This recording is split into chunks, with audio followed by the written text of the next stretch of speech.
Hi, I'm Jason from StrataGames, and today we're playing some more Pauper. This is JUND Tokens, a deck that I brewed after I realized that Writhing Chrysalis is so dang good.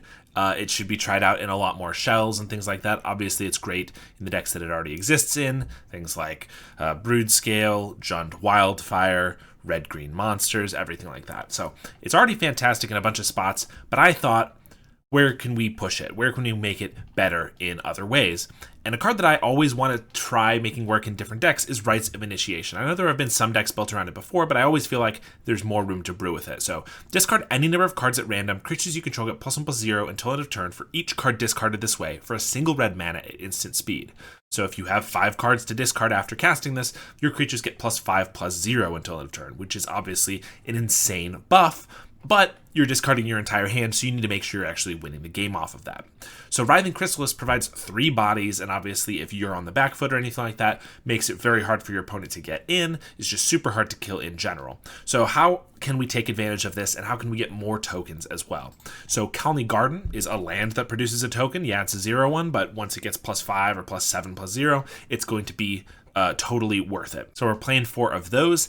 And then what's the other main way to get 3 bodies for 1 card is Kuldotha Rebirth. So we're playing a Kuldotha Rebirth package, Ichor Wellspring, Chromatic Star, and several Great Furnaces to make sure that we have artifacts to sacrifice to it. And why not? We're going to do Bushwhackers as well. It's another way to give our creatures +1/+0, buffing all of them if we have a bunch, and also Haste is a nice bonus too. We are playing Galvanic Blasts because we need a little bit of removal / burn, and we do have the artifacts to support it, I think. The only black cards we have are Deadly Disputes and Fanatical Offerings, which are going to keep our card count high. Now, this is kind of an aggro deck, but we do need to have a lot of cards in hand when we cast a Rites of Initiation. So with those and Ichor Wellsprings and the Chromatic Stars, we're going to be able to just keep our hand absolutely stocked. We do have a few Oliphants as well, because we can get to enough mana that just having an Oliphant and a Chrysalis can be really good, hitting in with 2 giant tramplers, but also it obviously just turns into mountains. So it can be a mountain, it can be a geothermal bog, or it can be a wooded ridgeline. We do also have a Twisted Landscape, no forest, because I think the 4 Colony Gardens, wooded ridgeline, and Deadly Disputes are going to be enough. I will say I tried a different iteration of this deck, and the mana is really tough because we are 3 color, but we also need to have as many red pips as possible, because it's not unreasonable to think we might want to Kuldotha Rebirth, Bushwhacker, and Rites of Initiation in a single turn, which is going to be 4 red mana. So to make sure that we can hit that, we have almost entirely red lands, except for the Colony Gardens, which are just too valuable not to do, and 1 swamp, which can be fetched with the Twisted Landscape. Otherwise, all red lands. For our sideboard, we have 4 Gorilla Shamans for Affinity, 4 End the Festivities for other token stacks, Kuldotha and things like that. We have 4 Red Elemental Blasts for blue matchups, and we have 3 Rotten Reunion as our graveyard hate. We chose this over a Nile Spellbomb or anything like that because it makes 1 or even 2 tokens, which can be really beneficial to pick off a couple cards in the graveyards and then also add to our token count. So I think that can be pretty sweet. This is a deck that I've been playing around with for a little while, and then when Foundations hit, we got a brand new card that I think is going to fit really well in here, Goblin Surprise. 3 mana to make creatures you control get +2/+0 or make 2 1/1s at instant speed. I can't say this is an amazing card, a great rate or anything like that, but the utility is great. If you need creatures, it's 2 more creatures, and maybe our Rites of Initiation or our Bushwhacker can be the pump that we need, or if we already have 4 or 5 tokens or more, it can be another pump spell. So I think it's going to work pretty well. Let's jump into some games. Round 1 here, we have a pretty interesting hand, 2 Colony Gardens, which is our tertiary color, the 3rd one that we want the most, but we do have 2 Ichor Wellsprings, so we have something to cast off of it. As soon as we hit a black mana, we can start Deadly Disputing. I think we're going to keep this one. It seems good enough, but obviously we do need to hit some red and black mana. So we keep it, our opponent mulls to 6, we get 1 of our Colony Gardens down, put a plant on the field. We want to not chump with creatures if we can afford to, because we want them to last throughout the whole game until we get a Rites of Initiation. But obviously if we need to chump with them or Deadly Dispute or anything like that, we will if we really have to. Our opponent's on Forest, but no turn 1 play, so could be red-green monsters, could be Elves, could be Walls, could be Broodscale. Most of those decks play a 1-drop almost every single time, so whatever it is, they're probably a little bit behind already, but we will find out. So we draw Chromatic Star, which is nice. It gives us our black mana, and it is a 1-drop we can play right here, so honestly, not bad at all. They Vault of Whispers into Ichor Wellspring, so now I'm thinking Broodscale for sure. We draw another Colony Garden, So really glad that we have this star, because it's going to give us black for Deadly Dispute, and then another color for maybe another Deadly Dispute or something like that. So we just play a Wellspring, keep pumping out these plant tokens. And they refurbished Familiar.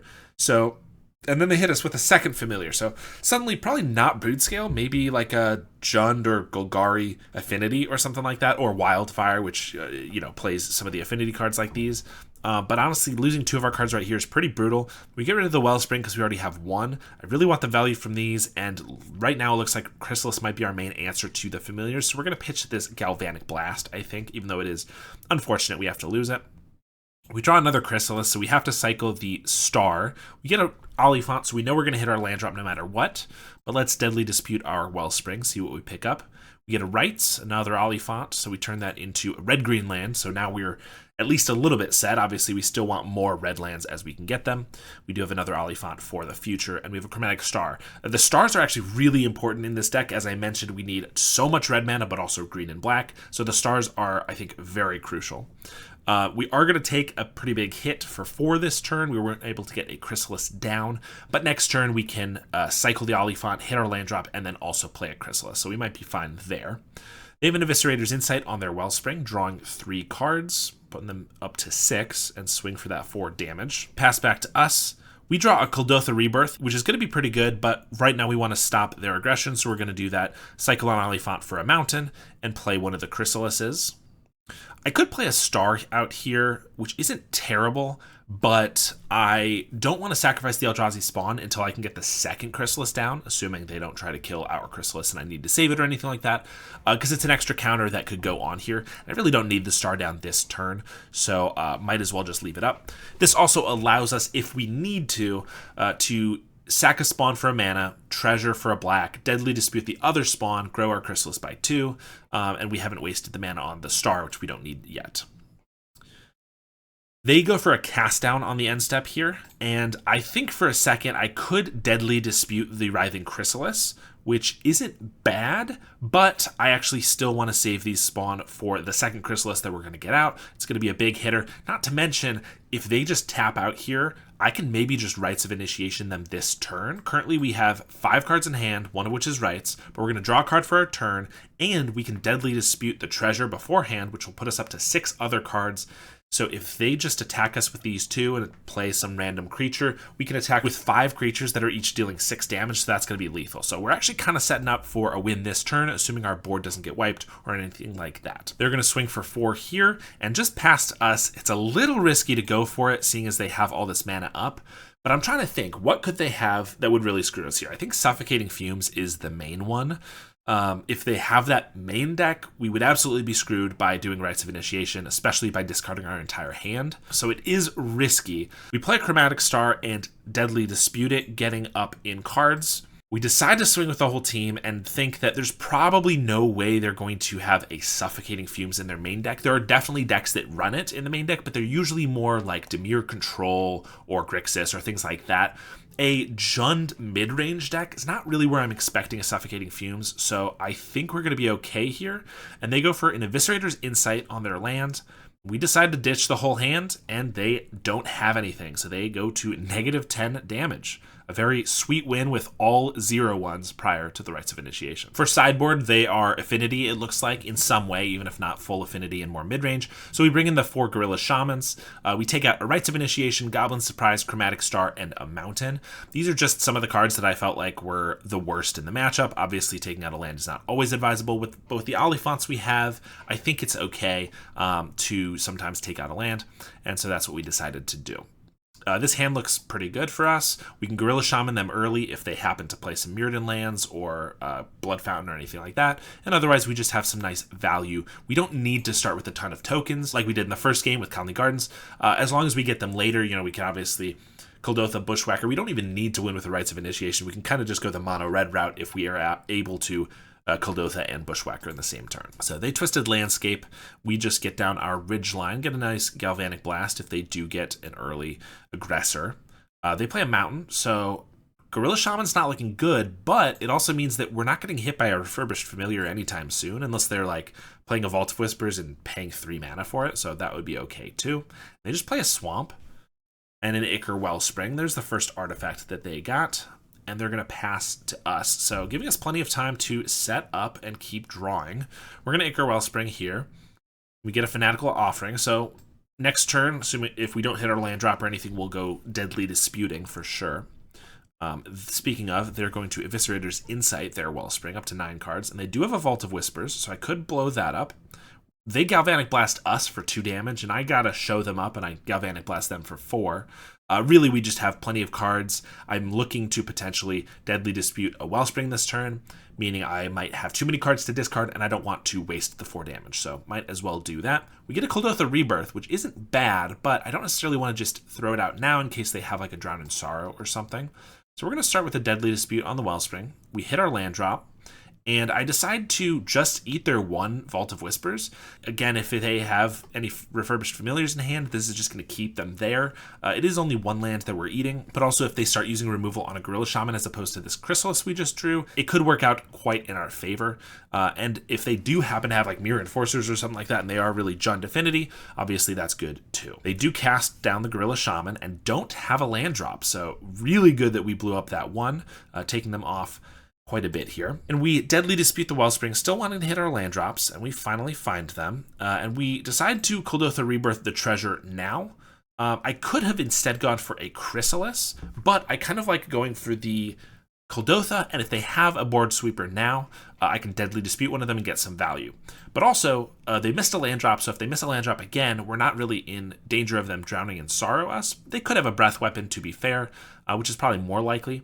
But either way, I have a Deadly Dispute up, so it won't be too big of a deal. They do hit a Drawsforge Bridge, so getting back on those lands. We hit for 3 here, and we're going to run out the Chrysalis. I think I made a minor mistake here. I should have held up double black, because if they try to wipe our board, which they are doing with this Breath Weapon, I could double Deadly Dispute here. So they Breath Weapon after the trigger has resolved to make the 1/1s, or excuse me, 0/1s, so that we can't grow our Chrysalis in response. A pretty smart way to do it. So we still get to sack one of them for a mana and Deadly Dispute a Goblin token here. And then using the treasure, we can Deadly Dispute another Goblin. We actually Fanatical Offering to that one. That was during our main phase, which actually allowed us to play another Kuldotha Rebirth right there. They could have another sweeper, but obviously they would need to, and also that wouldn't kill the Chrysalis probably. So yeah, the fact that they were forced to, or at least chose to do the Breath Weapon then, let us put down another set of Goblins right there. So we're still set up for a nice win with the Rites of Initiation next turn. They do have a Chrysalis, which makes for quite a few blockers. So we're going to have to go wider than them. So we're going to play another Chrysalis and swing with the team here. I did make a minor mistake here. I should have played our Chromatic Star out first so that I could have Galvanic Blast up for 4 damage. I missed the fact that I only have 2 artifacts here. And so the reason I'm attacking with everything is if they block a Goblin with the Chrysalis, then I can Galvanic Blast, finish it off. And if they block the Chrysalis with the Chrysalis, we can each sack all of our spawn, ours bounce off each other, and I can Galvanic Blast his. But if I had the full Galvanic Blast here with Metalcraft, then as soon as he sacks 1 spawn, I could blow up the Chrysalis, making it so that it dies right away, and it won't be able to deal any damage to our Chrysalis, which could be relevant if they have a Galvanic Blast of their own to trade for our Chrysalis. So I should have played the Chromatic Star here first, seeing as I'm pretty confident I'm not going to Rites of Initiation, since they're probably going to block 2 of them. And they do go for the sack. Since we didn't play the Chromatic Star, we're going to go for a Deadly Dispute on our spawn. This would give us our 3rd artifact. So ideally, it will allow us to get our Galvanic Blast up, but I waited until after they had sacked both of their spawn, so I probably should have done it before. And then they Toxin Analysis their Chrysalis here. So not what I was expecting by any means, but this does mean if anywhere along the way I was able to Galvanic Blast their Chrysalis, they wouldn't be able to kill ours or gain 4 life here. So I definitely messed up there. I should not have played it quite like that. We do get in for a little bit though, and we still have 4 creatures here, so they need to fill the board again. They have a Familiar, which takes a card out of our hand. That's annoying for Rites of Initiation. They have another Familiar, so we're going to pitch a Rites here probably, seeing as we don't need 2 of them. One of them could still be pretty good. We draw our Goblin Surprise, which is great. So they only have 2 mana. We know they can't Breath Weapon again. Maybe they have like a Cast Into the Fire, but I'm not really expecting that. Goblin Surprise means we can make 2 1/1s there. We can Goblin Bushwhack, and then we can Rites of Initiation for +2 if we want. Now, the problem is there's a whole bunch of math here, because Goblin Bushwhacker gives +1/+0, and is also an attacker. So it offsets the damage that we lose by not discarding it to Rites of Initiation. Okay.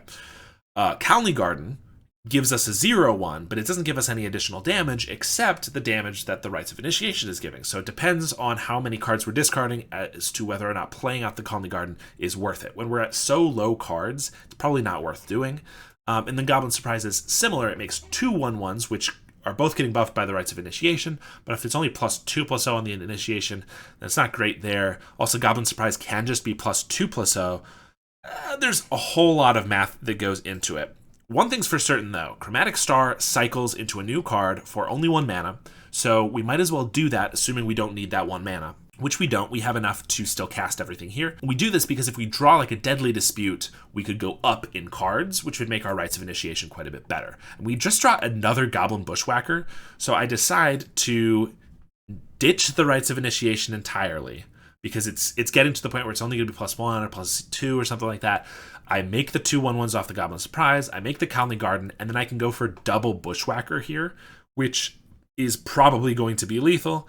Not the way we thought we were going to win, but our opponent scoops it up and we're able to take match 1. Match 2 here, we get an okay hand. We don't really have the card draw that we often want, except for this Wellspring, and we don't have the tokens we want, but we do have double Bushwhacker, and we have some mana. Oliphant can grab our green source, so we have all the colors we need, and mostly red. So I think we're going to keep it, and just hope we draw into a Deadly Dispute and some more tokens. We hit a mountain, which is not great. I would say we're close to flooding, and then the Geothermal Bog definitely puts us to flooding, because already 6 lands. Maybe we don't cycle this Oliphant at this point, but we still don't have green. I don't want to be off green in case we draw a Chrysalis. We do get a Twisted Landscape, so I'm going to cycle the Oliphant and keep the Landscape to cycle. But I want to make sure we have our green down in case we draw a Chrysalis. They Lorien Revealed, and then double Mental Note on the end step here. They flip an Unexpected Fangs, so we know they're Dimir. Otherwise, we'd think they're just mono blue Terror. But they pretty quickly have 5 spells in the grave. So didn't play a Terror there. Maybe they don't have one, or maybe they want to leave up counter spells in case we do something weird. But we draw another land, so we're not doing anything. We are just cycling this landscape, hoping to draw into something. They're hitting their lands too. So ditch that. We get a Chromatic Star. Maybe that's a start. Goblin Surprise isn't bad, seeing as we have the Bushwhackers. But we're just going to play a Chromatic Star. They clearly have probably Counterspell or something up. We want to, especially when we have all these lands, we want to condense all of our spells to 1 turn so they can't counter as many as possible. And also we want to do it after they've potentially played something so that they have less mana to counter as well. On the end step here, this Chromatic Star isn't super relevant. Our colors are kind of fixed already, and we have an artifact for our Kuldothas or anything like that. So we're going to cycle it, hope we draw a Fanatical or a Deadly Dispute so that we can Ichor Wellspring. And we don't, so we're just going to Goblin Surprise on the end step, and they let us have it. We have a Great Furnace, so I'm just going to Goblin Surprise again, make 2 more 1/1s, and try to Bushwhacker here. They go for the Counterspell on the Goblin Surprise, so we're just going to leave it. 1 Bushwhacker on 2 guys doesn't feel worth it when they're at 20 life and they have a blocker that's probably going to come back. So if we had 5 tokens, we would definitely, or 4 tokens rather, we would definitely Bushwhacker, but with just 2, it's not quite worth it. Cycle another Lorien. They go on the offensive here, swinging in for 2 with their Snacker. And they play a Terror, so things are getting scary, and we are just absolutely flooding. Including the 3 Oliphants, we only have 22 lands, which is kind of a lot for like an aggro-ish deck, but we are pretty mana-intensive, mana-hungry. But it's possible that we should go down 1 or 2. This game certainly is making me think that. We did get our Twisted Landscape, which we cycled, but we did cycle our Oliphant for a land, so maybe we shouldn't have done that. We still wouldn't have green if we didn't, though, so I don't know. They're going to swing with both, and we got to take it. We need to be able to hit them with these goblins if we're going to win. They Deep Analysis, going up to 6 cards in hands, and we get a Rites of Initiation. So, okay, here's our chance. We're going to go for it. Bushwhacker, they Counterspell, but that means they're tapped out. So I can Bushwhacker again, 3 guys, and I can Rites of Initiation, and I could pitch 3 cards. That's 3 times 3, 9 more damage. That would put them at 15 total damage, so they'd go to 5. It's very tempting because they're tapped out here, but I am not sure it's quite worth it to do. I'd rather the surprise element of getting them when they are tapped out in the future. hopefully tapped out. It's pretty risky, but I just don't think if we put them to 5 there, we're going to win, because they're either going to leave back blockers, we're out of cards in hand, we have to top deck really well. I think the surprise element is what makes Rites of Initiation so good. So I think we have to keep it. We're going down to 4 here, and they play another snacker. We got to get something good here. We draw Kuldotha Rebirth. That could be very good. So let's use that on the Wellspring. And we just draw a Great Furnace. So we concede. We don't want to quite tip them off to the fact that we have rights. If we attacked with our 3 guys, even if they didn't block the snacker, we would be dealing, we would be dealing 15 if they didn't block. But in what world are they not blocking? In what world do they not have a counterspell or a snuff out? So we just concede, try to save the information. They know obviously we're tokens, but right now it looks like we're just some weird splashing JUND mono red deck, and they don't need to know about the rights. From our sideboard, we get 4 Pyroblasts and we get 3 Rotten Reunions to try to get those snackers or just some early spells out of their graveyard, and also to make some extra tokens. We take out the Galvanic Blasts. They kill snackers, which is fine but not great, and they don't kill terrors or Gurmag Anglers. And then we take out Chromatic Star and a Rites of Initiation and an Oliphant, just some random cards that I don't think are super good. I do think Rites of Initiation is a good way to win against them, but with so many counter spells, it feels like our window is smaller, so we just take one of those out. It's kind of just, vibes for the cards that I want to take out. This hand is similar to the last one. We just got burned by a mana-heavy hand, but we do have a Chromatic Star to cycle. We have a Colony Garden for a 1/1 and a Goblin Surprise, so we're gonna not learn our lesson and keep it. We start with our black source in case we get a dispute, and we draw another land, hoping that it doesn't go the same way it did last time. They brainstorm, and then they miss their land drop off a brainstorm, which is really good for us. I mean, they could have hit like a Lorien Revealed or something like that, so they could hit a land next turn. It might not be, brainstorm locked for 3 turns. But that's always a good sign when our opponent misses land drops. So we draw an Ichor Wellspring. We're able to play that as well as our tap land. We hit another land drop, so still not looking great for us. And they whiff. They discard a counterspell, so we just need to clean up this game quickly because they clearly have 7 spells in hand, and we are mostly on lands.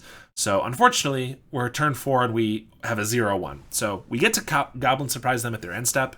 I don't want to do it right now in case they have a Spell Pierce. I'm going to wait until they tap out.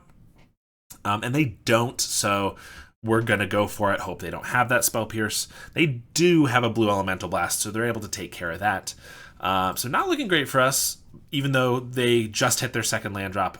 We're not in a fantastic spot because we have so many lands.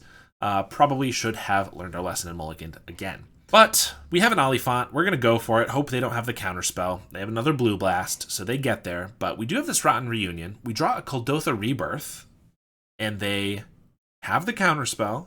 But we have a Rotten Reunion. We're going to just eat one of their spells from their graveyard to try to stave off a Gurmag or a Terror.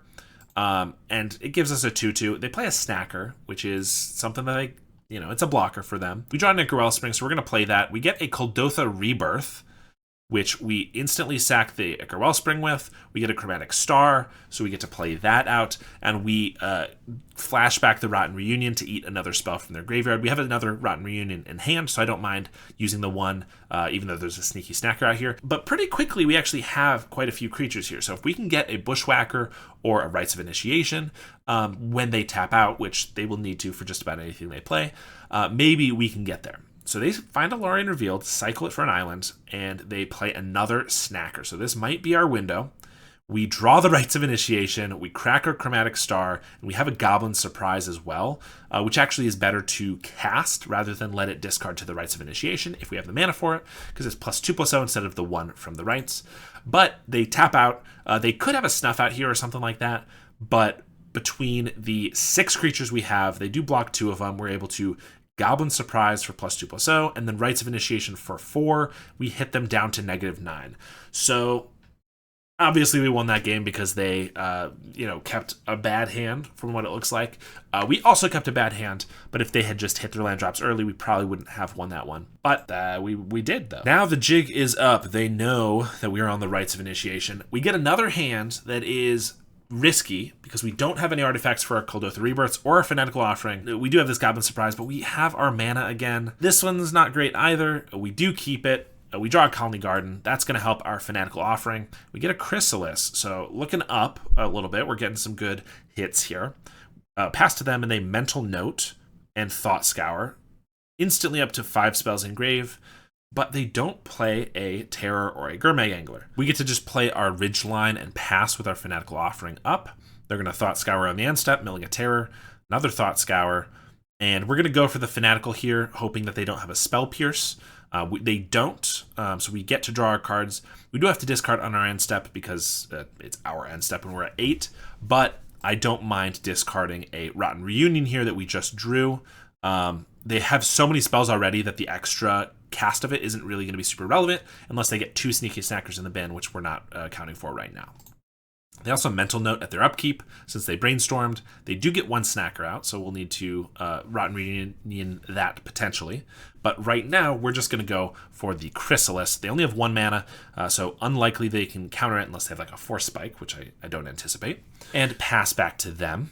They have Contaminated Aquifer, but just pass to us, so things are looking okay. We get to swing in with the Chrysalis, see if they want to snuff it out or cast it down or anything. They don't, so we go for a Kuldotha Rebirth. This might play into a Sweeper or something like that, but they go for a blue Elemental Blast. It makes it feel like they probably don't have a Sweeper, which could be pretty good. We're just going to pass here and probably Goblin Surprise them on the end step. I'm not sure this is the right play because I have this Deadly Dispute. I could have disputed the plant right here, and then I could Kuldotha Rebirth the treasure. But if they have a counterspell there, we're playing into their counterspell, which I don't love. And we are losing a plant, which I'm okay with if we turn it into 3 goblins, but if we turn it into nothing because of a counterspell, then it's not good in case we have Rites of Initiation. But we don't actually need more 1/1s from the Goblin Surprise because we have them from Kuldotha Rebirth and we have 4 creatures on the board. So we're probably actually just going to Deadly Dispute on the end step, except the fact that we'll have to eat a plant. I think it'll be okay. They're going to tap out for Alorian Revealed here, though. So we are going to go for that Deadly Dispute. And they have a Terror. So if we can find a Bushwhacker, we can go for a big hasty attack, but we need to find that. So we Fanatical Offering the treasure. We get an Ichor Wellspring, which we can play as well. See what we draw for that. It's another offering. So we get to Kuldotha Rebirth. We find the Bushwhacker, but after we've already spent all of our mana. So maybe we can go for a big attack next turn, but of course, they're probably going to anticipate that, so it's going to be a little bit harder. And they do have an Arms of Hadar right here. So we sack our 2 spawns, grow our Chrysalis. We do lose our 3 goblins and our 2 spawn, but luckily we have enough creatures to make from our hand. We might be okay.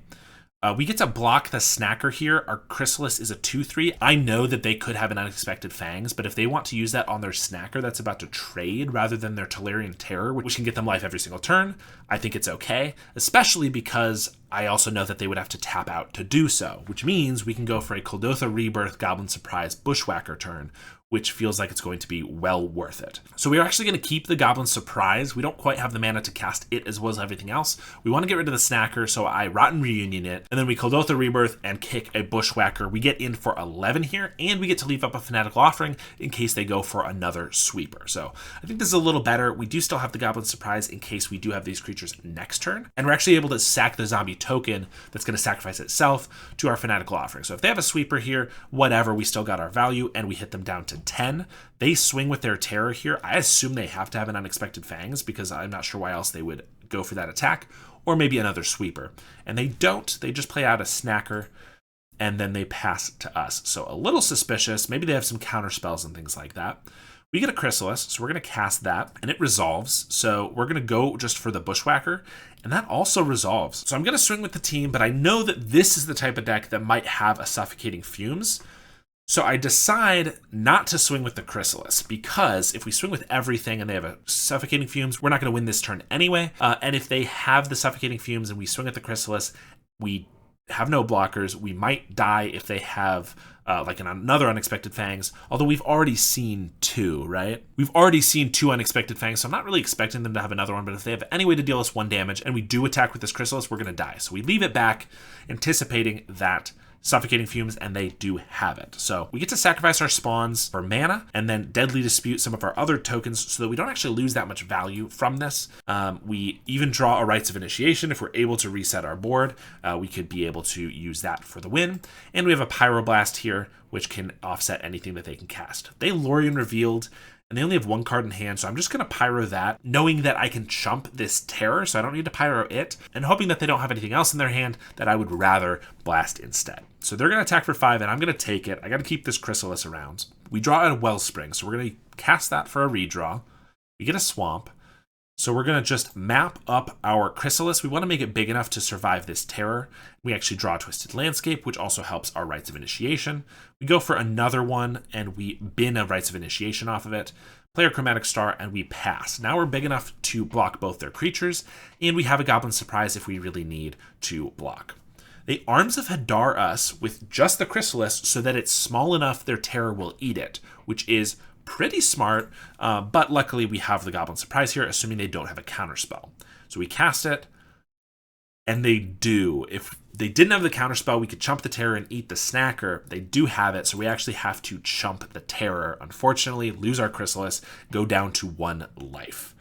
But we draw a Bushwhacker, which looks like it could be pretty good. We crack our Star for a black mana to see if we can get a Deadly Dispute or anything like that. We draw a red Elemental Blast, which is not bad if we can get another removal spell for both their guys. Or maybe we just chump the Terror. We cycle this Landscape, and we draw a Rotten Reunion, which is phenomenal. We can instantly Rotten Reunion 2 cards from their graveyard, make 2 zombies. We get to kick a Bushwhacker.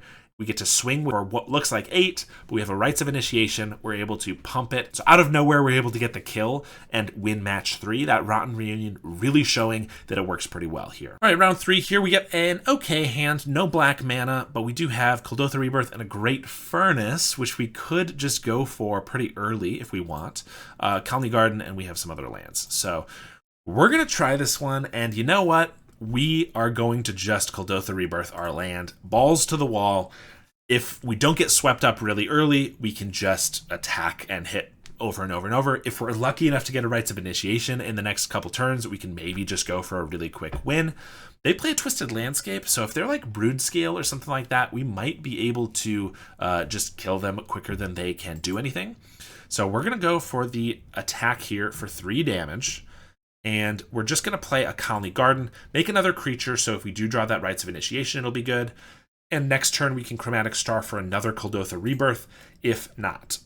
They play a Malevolent Rumble, turning up a Sadistic Glee, and they do get a creature out of the deal. We're going to swing with the team, just show them we have no fear, hit them for 3. We're going to play our Star and sack it right away to the Kuldotha Rebirth, and just hope that they can't do anything. Most of the time, Broodscale combo is not going to have any sweepers or even a lot of removal in the main deck. We know they have the Glee. They play the Broodscale, so they could combo next turn, but we draw the Rites of Initiation exactly when we want it, so we get to attack with 7 creatures here. Even if they block 2 of them, we're going to get in for far and away enough damage. And we punch them down to what would be negative 20 life, but they concede once they see that they're toast. We don't really have much of a sideboard against Broodscale. We already do have some removal in the main deck with the Galvanic Blasts, and we're trying to go pretty aggressively, so hopefully we'll be able to just go under them like we did. I'm so glad that that Kuldotha Rebirth turn 1 Gambit paid off, because otherwise it would make us look like a fool. So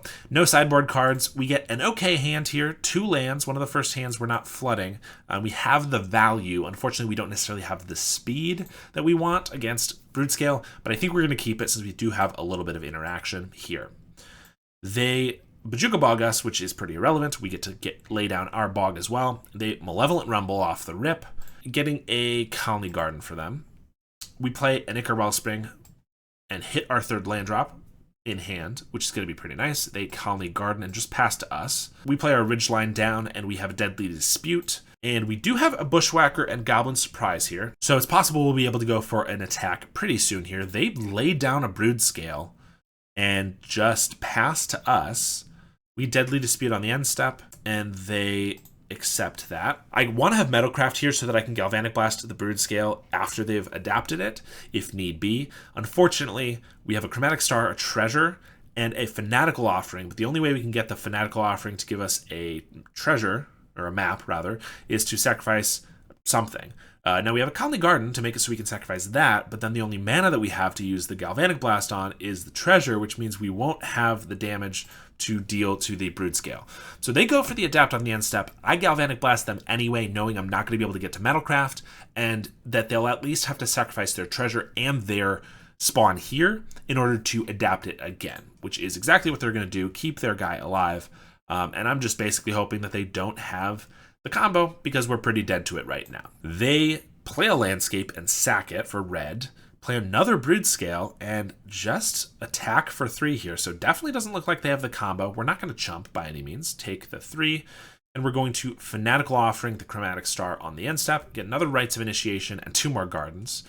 So we are looking like we can build up quite the force here, and we have the Rites of Initiation. So we're going to Writhing Chrysalis.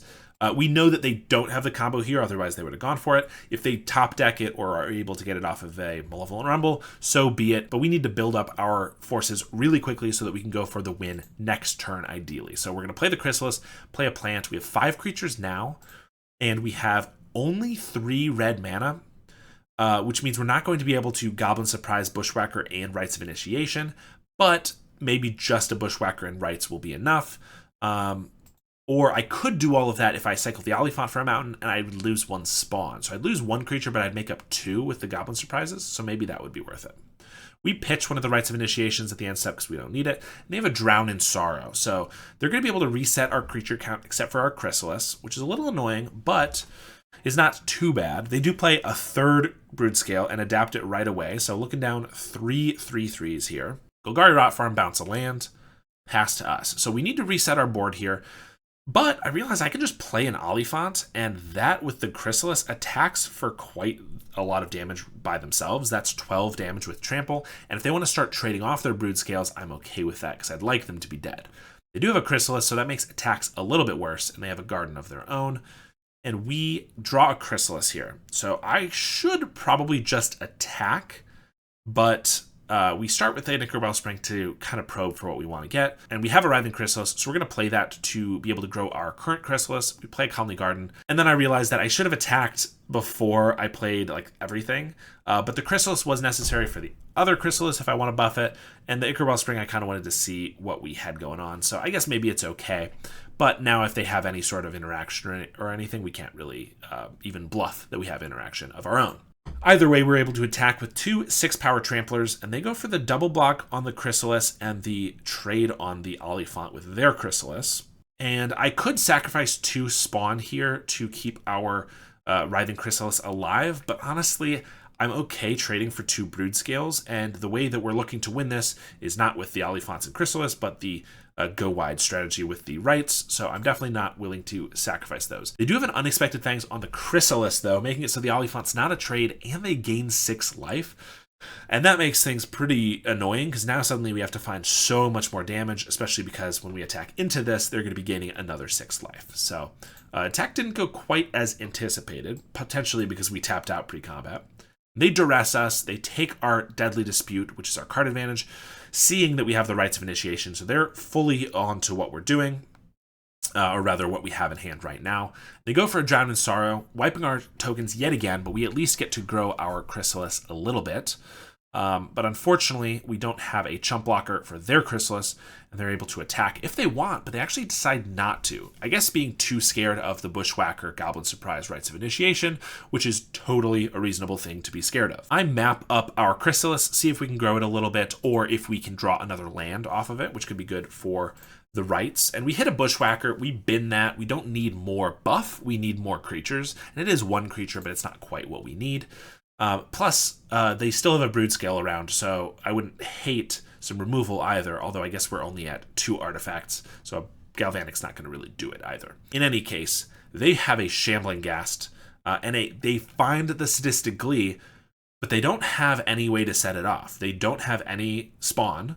They have to have something die, but they know if they attack us, we're not going to block, and so nothing's going to die. The bad part about this is we cannot attack in at all unless if we are winning the game, because the Broodscale will go off if any creatures die, which they certainly will in combat, and as soon as it goes off, they'll have an infinitely large lifelinker, which at the very least will make it so it's impossible for us to kill them. So they can't really attack us until they get a creature to die. They can't really attack us until they have a creature die, but we certainly cannot attack them either. So we're just going to Goblin Surprise, try to set up in case we can get more tokens. We draw an Oliphant, not bad, could be a big attacker, but certainly not quite what we're looking for here. We just play it out. We're keeping that Great Furnace in hand because every card in hand is more power to the Rites of Initiation, so we don't want to play excess lands by any means. 7 that we have on the field is already more than we usually want to play, but obviously this is a bit of a late game. They draw a card and pass, and we get a Chromatic Star. There's nothing wrong with playing a Chromatic Star out because you can cycle it right away, get your card back, so we're going to do that. And we play out the Great Furnace. I know I just said to sandbag them, but we need to have the potential for a Metalcraft Galvanic Blast if we draw it.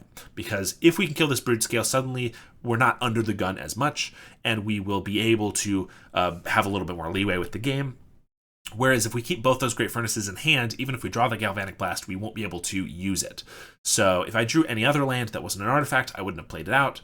But since we did draw that one, we want to get them down on the field. In any case, we're passing back to them. They get another Shambling Ghast, which, as we saw before, doesn't do anything. They can attack us for 1 if they want, and we know we can't block, but that just makes it easier for us to attack them when we get our explosive turn, which they know is exactly what we're waiting for, since they know we have the Rites and the Goblin Bushwhacker in hand. So it's really just a waiting game. We draw Geothermal Bog, so we're not playing lands now. Until we have a Galvanic Blast in hand, there's no reason to play the Great Furnace.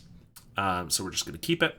They draw go. We get a Deadly Dispute, a phenomenal draw, so we get to do that on the Anchor Wellspring, buffing up these Rites of Initiations. We have 3 of them now. We just need a couple more creatures, and we can maybe go for it. We get a Fanatical Offering, though. So now that we are at enough cards, we're going to start discarding. It's okay to play our lands once again. Great Furnace out is also good because if we Fanatical this treasure into a Galvanic Blast, we will still have Metalcraft, and we could use it in case they get a way to kill a creature here. So this game definitely grinds to a halt. Feels a little boring, but there's a lot of intricacies here that I'm weighing, and maybe that they're weighing, maybe they're just playing what they draw. But for us, we're on the brink of winning. We just need to be able to really hit a Kuldotha Rebirth or maybe a Chrysalis here, and then Bushwhacker into a Rites of Initiation for like +7 will be really good. So they have another Shambling Ghast, again, not doing anything. We get to Fanatical Offering on the end step, drawing more. We find that Galvanic Blast, and I decide just to send it off here at the end step at the Broodscale. If they have a Tamiyo Safekeeping or something like that, I'd like them to use it now so that if we draw another one, we can try to kill it then. And if we're able to just kill it, then again, we're not under the gun. We can start attacking a little bit better, although this Lifelinker still makes it difficult. But luckily, it just goes down. Sadistically does trigger, but there's no creature to put a counter on, so no big deal. And we get the Kuldotha Rebirth. So we get to play a star here, which draws us our card right back when we rebirth it. We get an Oliphant too, if we really want to go for it. I believe I counted here, and even if we Bushwhackered Rites there, we were just not quite killing them because they have 4 blockers and a big Lifelinker. So we were just shy, I believe. I mean, let's do a quick count. We would have had 8 creatures with this Bushwhacker, not including this Oliphant. This is 6 plus 7, because this is going to give +2/+0 to this. So that's 13, and then 6 1/1s that are all +2. So that's 12, and then 13, 14, plus the 13 is 27, plus a Rites for 5 would have been times 8, would have been 40. I think I miscounted, because I think I miscounted when I was playing the game, because I just counted 67 damage, and I think that would have been plenty, seeing as they're at 26. So, yeah, if we had Bushwhackered, if we didn't play the Oliphant, but we Bushwhackered Rites of Initiation for 5, I think we could have just killed them. But, it's fine. We played the Oliphant, and we go for the big attack this next turn, knowing that we'll have Trample on 4 big guys. We get another Fanatical Offering. Might as well draw more cards, because at the very least, it's more Rites of Initiation stuff. We get to cycle another Chromatic Star for a land, no big deal. We're going to Bushwhacker, go for the Rites now, and Galvanic Blast is probably better just pitched to the Rites of Initiation because it's plus as many creatures as we have, which is 9 damage as opposed to just 4. So swing with the team. They go for some blocks and don't even block with the Chrysalis, and we just pump the team for 1 billion. And they have a Weather the Storm, which gives them +15 life. But luckily, unless they have another one, it probably won't be too relevant. They go to 41 and then -25. So we're able to pick up a nice win with a pretty interesting last game against Broodscale. Round 4 here, this hand looks okay. We have colors. We have 3 lands with this Oliphant, little removal. Chromatic Stars is good for all of our sacrifice cards. So we're going to start with the Bog and pass to them. They have a Forest into an Elvish Mystic, so it looks like Elves, probably. We play a Colony Garden and play the Chromatic Star. I don't have a lot of removal in the deck, so I decided to save the Galvanic Blast for a more important target. We do have a Priest of Titania here, so I decided to kill that off, thinking it's a good enough target to kill. Cycle the Oliphant for another Geothermal Bog and play it. And they have 4 mana into a Timberwatch Elf and a Quirion Ranger. So, you know, Elves. Timberwatch Elf, obviously a good one to kill. We can't if we don't get another Galvanic Blast, but if we hadn't killed the Priest of Titania, it's possible that they would have just played out a bunch more things. Maybe they would have just led the Stampede, which would have found them more Timberwatch Elves. What do you do? What do you do? So we're just going to play our Chrysalis here. Hope we can get a big creature to start attacking. Plus we have chump blockers if we need for their Timberwatch Elf Quirion combo. They have a Masked Vandal, which is going to could take out our Chromatic Star. Kind of annoying, but luckily we can just sack a spawn to crack it. We still get our card draw out of it, even if we have to sack a spawn for it. We're going to probably do that at some point anyway, so not a big deal. They do get to keep their creature in the grave, though. They swing at the Quirion Ranger. I decide not to chump it. We're going to be taking 6, maybe 11 damage here, but we do need to preserve our creatures a little bit. So we might as well chump later when it's going to be more than just a little bit of damage. A little bit being 11. So they're just going to hit us for the 6, leave up their Quirion for other things. They do untap the Timberwatch Elf and play another one. So now they have 2 going, which is tough to deal with. We play a Colony Garden and a Chromatic Star. We have our Deadly Dispute. So goal here is that they go for an attack. We're able to block enough or not block, but not die. And then we can Deadly Dispute into a Giant Rites of Initiation with them having not a lot of creatures. That's kind of the goal, but we will see how it goes. They tap a bunch of mana for a Nyxborn Hydra on the Masked Vandal. It's a 4/6 with Trample, and it swings. And we Deadly Dispute the Chromatic Star. See what we got. I could have done this before they had the Nyxborn Hydra going, but either way, even if we drew a Galvanic Blast, even if we had Battlecraft, they could just pump it in response. And we just concede. I mean, they can pump it for 6/6, and then they could do it a third time, so they could pump it for +18. We don't have enough to block, even if we throw everything in front of it, and we go down quickly to Elves. We do get to bring in 4 End the Festivities, so we take out Writhing Chrysalis, Chromatic Star, Goblin Bushwhacker, and Oliphant for those cards, and we get 2 End the Festivities in our opening hand. Luckily, this Oliphant means we have 2 lands, so we're going to keep this one. It's not amazing, but the End the Festivities alone makes it so that we hopefully won't die too quickly to the Elves, and we can survive to do our game plan. They play a Quirion Ranger, and it's always tempting for me just to kill the Quirion Ranger, but obviously we're going to wait on it a little bit. They Winding Way and pick up a Timberwatch Elf and a Generous Ant. So only 2 creatures, which is nice for us. Neither of them has 1 toughness, so a little annoying there, but that's okay. We have Knicker Wellspring and play a Colony Garden. The good news here is that they have a pretty slow start. Starting with the Winding Way means they don't have a ton of mana to set them up on this turn. So we probably have another turn or 2 of them developing before they really go crazy. They just play the Timberwatch Elf, so not really developing all of their mana, ramp, and stuff like usual, just kind of playing out these guys. Now the problem is that 1 Timberwatch Elf is just brutal.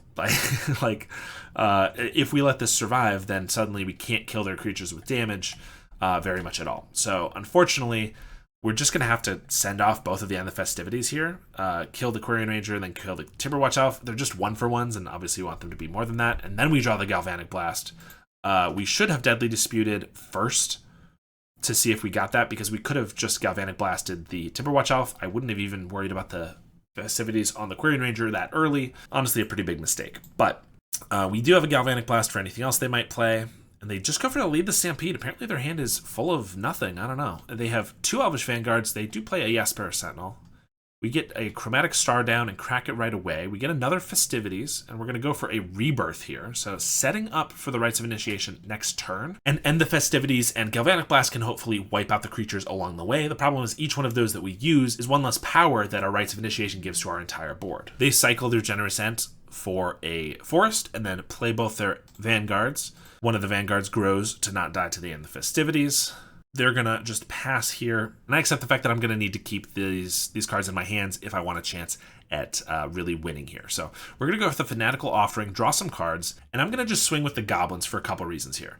If they don't block because they're worried about like an end the Festivities, we can just kill them with the 3 Goblins, with the Rites of Initiation. But I don't want to attack with the plant here because I don't want to tip them off that we have a spell to pump. I want them to think we just have another end the Festivities, which we do. But, you know, that's neither here nor there. Of course, if they do block with their 2 toughness creatures, I'm also happy to trade these Goblins for the end the Festivities if that's what we need to do. So they go for 2 blocks, and I just accept it, and I get to end the Festivities to try to wipe their board.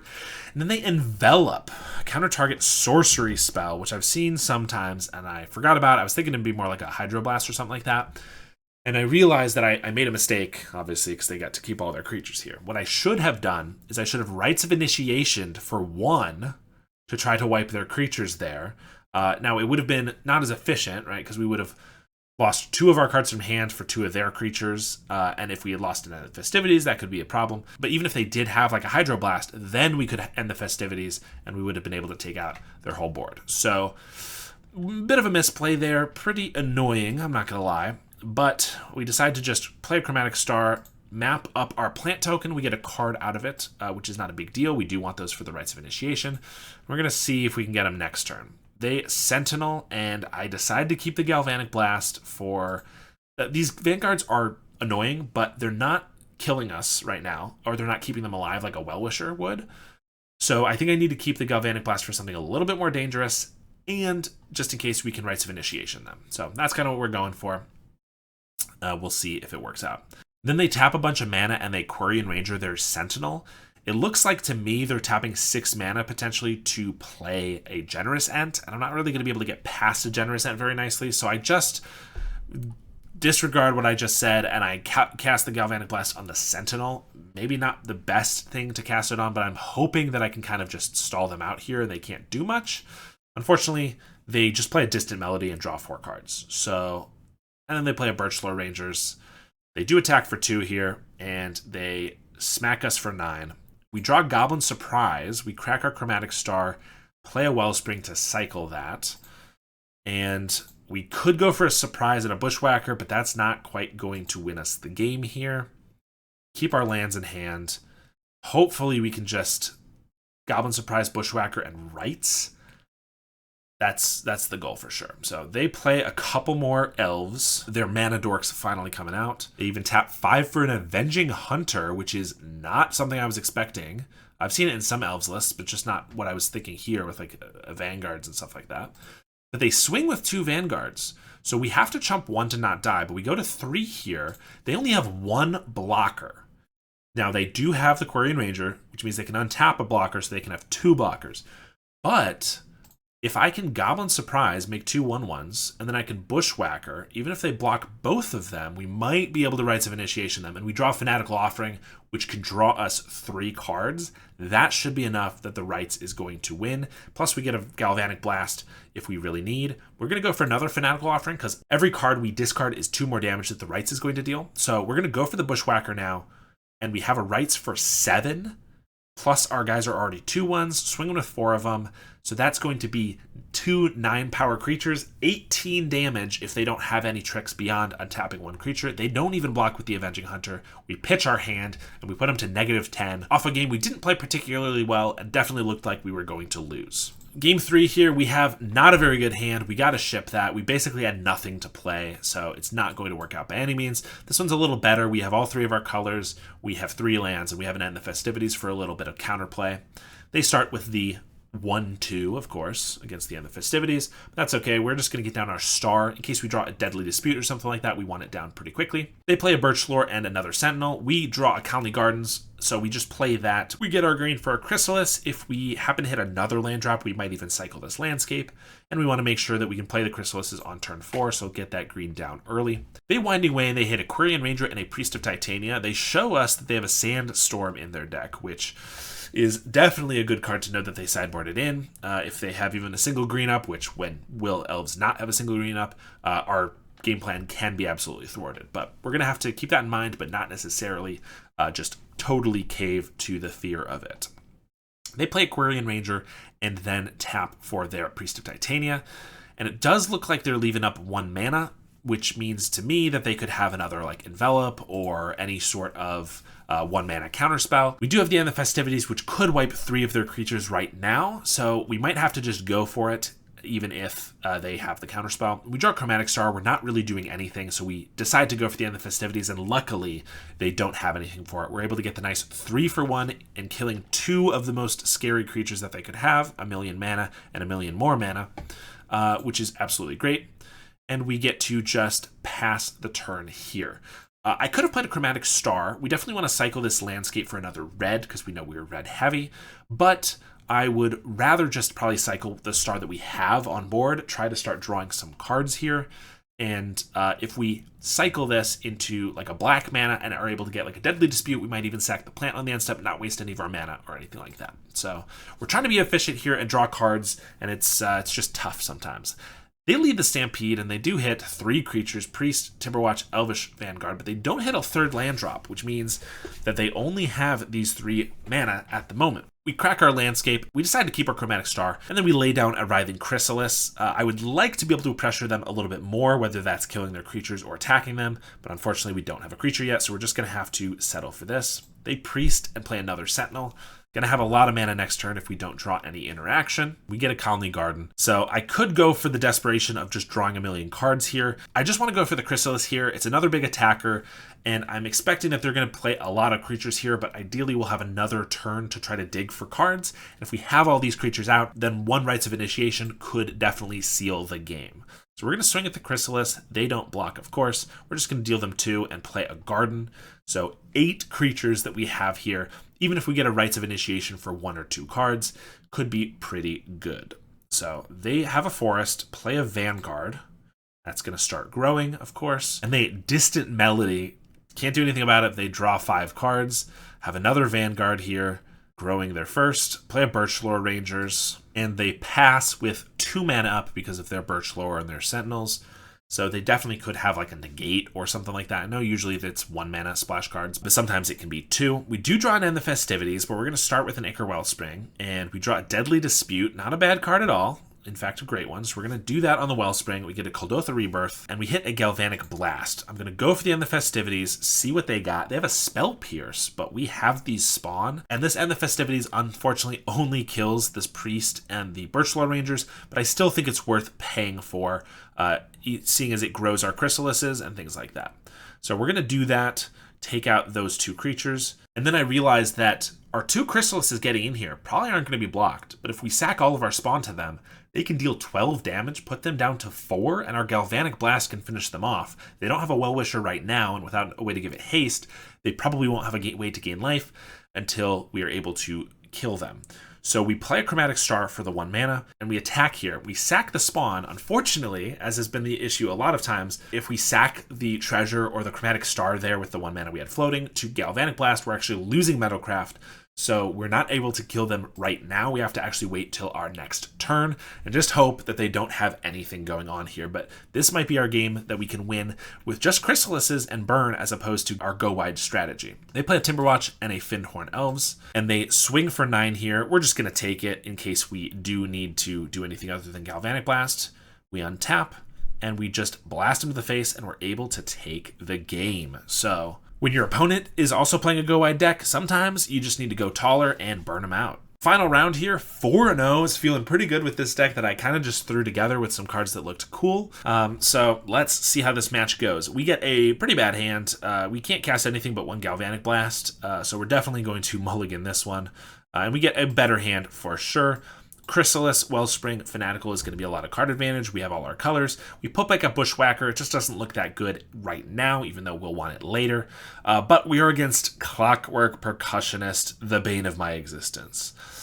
We start with a Geothermal Bog, hoping that we're going to be able to survive through the onslaught here. They Voldaran Epicure, and they right away Kuldotha Rebirth. We don't really have anything to deal with this in our main deck, except for a Kuldotha Rebirth of our own, so hopefully we will be alive to play that and trade for their guys. Unfortunately, they just have the turn 3 Bushwhacker, so they are able to put us down to 5 right away. We can sack our Wellspring and play a Colony Garden, so we have 4 blockers and just hope they don't have the burn to kill us here. We trade off our goblins for their goblins, and we chump. We're going down to 3, and they bolt us and are able to take a quick win. Mono red does mono red things. For sideboard, we have 4 End the Festivities, and we just want to be faster so that we can survive. So I also put in the 4 Gorilla Shamans. A lot of decks, I like 1 or 2 Gorilla Shamans being pulled into the deck because you can get your opponent by taking out a Great Furnace or 2, but I don't usually bring in all 4 of them or 3, however many I have.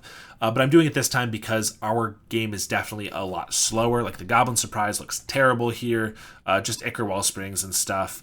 We don't actually have any way to gain life in the deck, so we really just need to stop them from dealing us damage.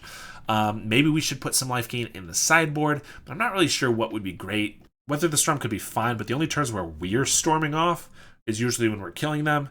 It just doesn't feel right in this deck. This hand looks okay. We need to survive until we get to this Chrysalises, but the End the Festivities should help. We do have some card draw to get there, so we're going to try this one and hope that we don't just get steamrolled. They mulled a 6, so that could help a little bit. We play a Garden and pass, and they have that damn Percussionist again, attack for 1, and we get to just play a Chromatic Star, play a tap land, and see if they play any more X1s. They play a Lackey and swing for 2. We decide to chump for 1 just to save some life here. They do go for the Rebirth, so we're going to be able to end the Festivities that, as well as an Ichor Wellspring, which is not bad, although they have an Experimental Synth into 2 more 1/1s here. Swing for 2. And we draw a land, so we're able to get down to Chrysalis here, which is good blockers for sure. I could play an Ichor Wellspring, but we would lose 2 blockers, so we don't want to do that by any means. They have a Synth into a Mountain, into a Kuldotha Rebirth, and that Kuldotha Rebirth flips up a Bushwhacker, because... And so they have 7 2/1s attacking us. We're able to eat 1 of them, chump 2 of them. We still take 8 down to 7 life here. Of course, we sack our spawns to grow our Chrysalis. We also sack our Chromatic Star to gain an extra card draw. We draw a Gorilla Shaman. We just play another Chrysalis here. Don't have much going on. And they untap Galvanic Blast and Chain Lightning us. And red deck wins again. So we went 4-1 overall. That last match was a little frustrating just because... they had kind of the perfect start both games, which, you know, you should only get the perfect start once, like in a match. Come on. We know how it is. What can I say? Red's a really good deck. I play Kuldotha sometimes, so I can't be too upset about it. But I will say when I get absolutely steamrolled like that, even when we have the counterplay of like the Chrysalis and the End of the Festivities and stuff like that, sometimes it does feel a little broken still. But in any case, this deck was sweet. The fact that we got 4 wins was still very cool and made me quite happy, seeing as this was the first iteration of the deck with the Goblin Surprises. I had played one league with an earlier version that the mana base was absolutely screwed up. I didn't realize quite how much red that I needed, and I had a lot more green and black sources, and it was just not good at all. So this one worked out really well. I'm trying to think what I would change about it. I kind of like the Goblin Surprise. Like, the versatility is really nice. I'm not sold that it's the best thing ever by any means, but we do want as many anthems as we can get. The Bushwhackers, the Rites of Initiations, and Goblin Surprise makes it so we're all the way up at 10, which is not bad at all. And we obviously want as many ways to make tokens as we can. And between Writhing Chrysalis, Goblin Surprise, Kuldotha, and Colony Garden, we have about 15 ways to make tokens. So it feels good. I really like the Deadly Dispute package in there. It makes it so that we can just draw to the right cards, obviously. That's always what card draw is for. But keeping our hands stocked for the Rites of Initiation. I've seen some mono red versions with Rites where it's like you're very unlikely to get Rites of Initiation for like more than +3/+0 because you're a mono red deck. You run out of cards really quickly. And I think this is a cool version that like you can just have 7 or even 8 or 9 cards in your hand, pitch them all to Rites of Initiation, and maybe even just win off of 2 or 3 creatures that way, which is pretty sweet. The Oliphants I don't think are amazing by any means, but of course they're just land cyclers, which is kind of why they're there. And there was that Broodscale game where they actually were pretty good with the Chrysalises, so I kind of like everything.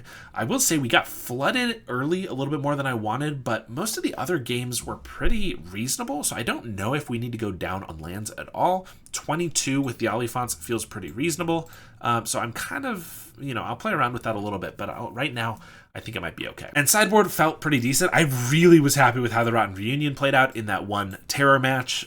Being able to make 2 creatures for 3 mana, as well as eating their graveyard and having that utility into a Bushwhacker, into a Rights was absolutely phenomenal. That was probably the highlight of the league, honestly. Anyway, thank you so much for watching. If you enjoyed the video, make sure to like and subscribe. I would really appreciate it. And also let me know in the comments if you like this deck, if you think there's something that could be better about it, or if you have a brew of your own that you think would be really cool for me to try on the channel. I'm always looking for new, interesting brews to play around with. So thank you so much for watching, and I will see you next time.